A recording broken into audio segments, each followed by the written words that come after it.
Sur la croix, Jésus mourut, sous la colère pour nos péchés. Le titre de cette vidéo s'intitule « L'Église catholique romaine versus la Bible ». Pourquoi est-ce que je mets la Bible et l'Église catholique en opposition? Premièrement, la Bible comprend l'Ancien et le Nouveau Testament, et la Bible, du début jusqu'à la fin, est une révélation de Dieu aux hommes de toutes les nations, de toutes les langues, de tous les pays, de toutes les religions. Et à travers la Bible, Dieu révèle le plan qu'il a pour le salut de l'humanité et qui finalement se concrétise sur la croix, là où Jésus-Christ, le Fils de Dieu, est mort il y a 2000 ans et il est ressuscité le 3e jour d'entre les morts. C'est un fait historique culminant dans la Bible. Et donc, en réalité, tout tourne autour de cette personne qui est le Seigneur Jésus-Christ dans l'Ancien et le Nouveau Testament. Donc, la Bible ne nous présente pas une religion pour être sauvé.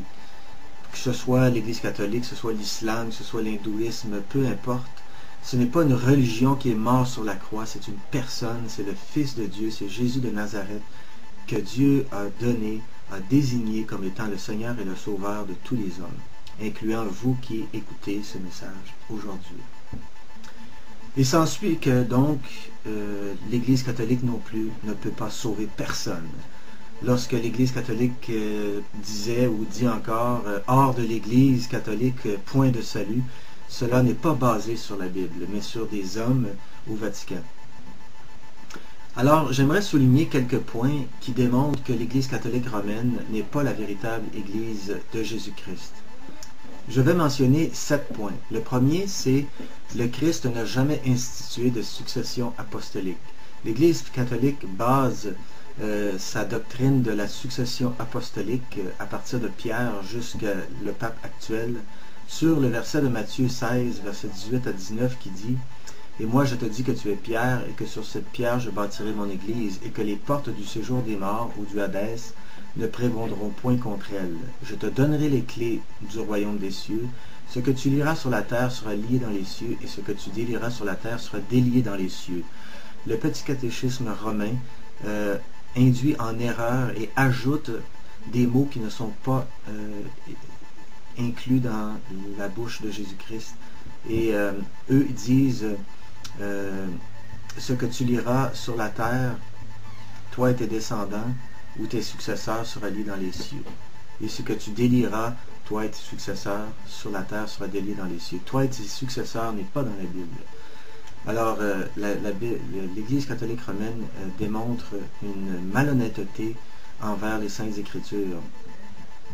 L'apôtre Pierre était simplement un des 12. Lorsque Jésus a dit « Je te donnerai les clés du royaume des cieux », on peut aller voir l'accomplissement de cette prophétie, parce que c'est une prophétie qui s'est accomplie dans la vie de Pierre, dans Actes chapitre 2, 3, 4, etc., là où Dieu a utilisé, surtout le jour de la Pentecôte, l'apôtre Pierre pour donner la première prédication, si on peut dire, apostolique, que Dieu a utilisé pour la conversion de plusieurs milliers de personnes ce jour-là. Alors dans ce sens-là, Dieu aussi a utilisé Pierre pour ouvrir la porte du salut en Samarie et plus tard aussi avec Corneille parmi les gentils. Alors c'est dans ce sens-là qu'il a été utilisé, mais ça s'est accompli dans sa vie, point final. La Bible ce verset ne parle pas du tout de ses successeurs. Le deuxième point, c'est que la Bible, ou plutôt l'Église catholique, met la tradition des hommes au même niveau que la parole de Dieu. Et l'effet que cela a, c'est que la tradition des hommes annule la parole de Dieu, comme Jésus l'a dit aux pharisiens dans Matthieu chapitre 15, versets 6 à 9. Vous annulez ainsi la parole de Dieu au profit de votre tradition. Hypocrite, Ésaïe a bien prophétisé sur vous quand il a dit « Ce peuple m'honore des lèvres, mais son cœur est éloigné de moi. C'est en vain qu'il m'honore, en enseignant des préceptes qui sont des commandements d'hommes. » Ensuite, numéro 3, la loi de Moïse condamne les statues dont l'Église catholique est remplie avec des images. C'est un des 10 commandements écrits avec le doigt de Dieu sur le mont Sinaï, sur les tables de pierre que Dieu, Yahweh, a remis à Moïse. Dans Exode chapitre 20, c'est écrit: tu ne te feras point d'image taillée, ni de représentation quelconque des choses qui sont en haut dans les cieux, qui sont en bas sur la terre, et qui sont dans les eaux plus bas que la terre. Tu ne te prosterneras point devant elles, et tu ne les serviras point. Et l'Église catholique transgresse carrément ce commandement divin. Ensuite, le numéro 4, l'intercession de Christ comme unique médiateur entre Dieu et les hommes exclut la soi-disant intercession de Marie et des autres soi-disant saints. La Bible nous dit dans 1 Timothée 2, verset 5, « Car il y a un seul Dieu et aussi un seul médiateur entre Dieu et les hommes, Jésus-Christ homme.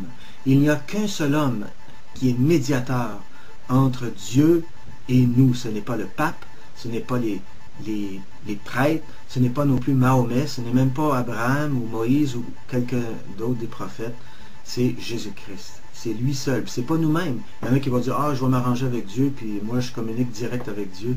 Ça non plus. On doit passer par Jésus-Christ. Il est l'unique médiateur.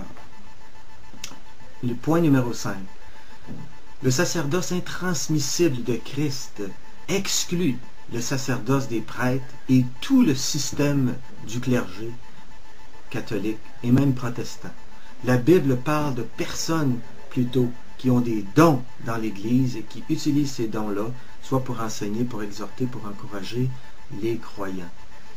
La Bible nous dit dans Hébreux chapitre 7, verset 24, « Mais lui, en parlant de Christ, parce qu'il demeure éternellement, possède un sacerdoce qui n'est pas transmissible. » Alors, ça amène au 6e point, et ce qui est lié, c'est que le fait que Christ possède un sacerdoce intransmissible et que l'Église catholique n'a aucune autorité divine pour soutenir son sacerdoce des prêtres, ça exclut par le fait même la doctrine catholique romaine de la transsubstantiation et de la confession auriculaire. Qu'est-ce que ça veut dire, ces grands mots?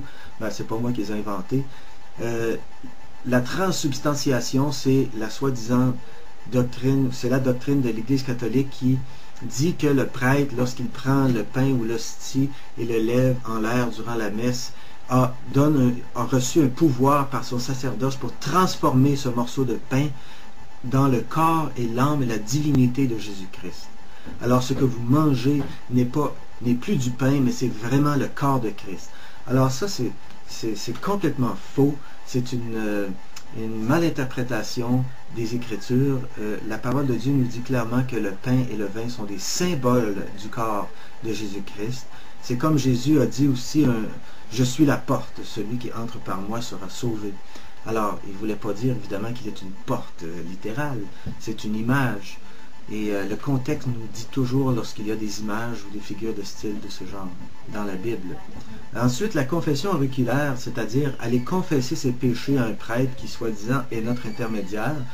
Alors ça aussi, la Bible condamne, parce que nous avons un seul prêtre ou sacrificateur qui est assis à la droite de Dieu, la Bible nous dit, qui intercède pour nous, et c'est Jésus-Christ.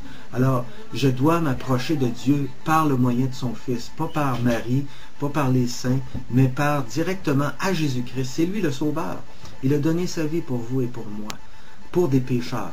Alors, il faut aller à Dieu par lui, et Dieu va nous recevoir. Et dernièrement, le baptême enseigné par Christ et ses apôtres est par immersion et administré seulement à des personnes croyantes et converties. Donc, cela exclut les bébés. On devient enfant de Dieu, selon la Bible, par la foi et non pas par le baptême.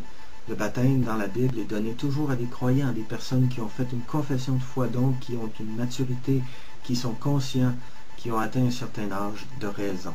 Alors, je vous invite à sortir de l'Église catholique et de vous attacher seulement à Jésus-Christ. C'est lui le Sauveur, c'est pas tout un système de dogmes. On pourrait en parler longtemps. Le salut qui mène à Dieu ne passe pas par Rome, cher ami, il passe par Jésus-Christ. Il passe par le chemin du calvaire en Israël il y a 2000 ans. Et c'est là qu'on va trouver le salut, au pied de Jésus-Christ. Là où vous êtes, demandez au Seigneur de vous pardonner. Il va vous recevoir, il va vous pardonner.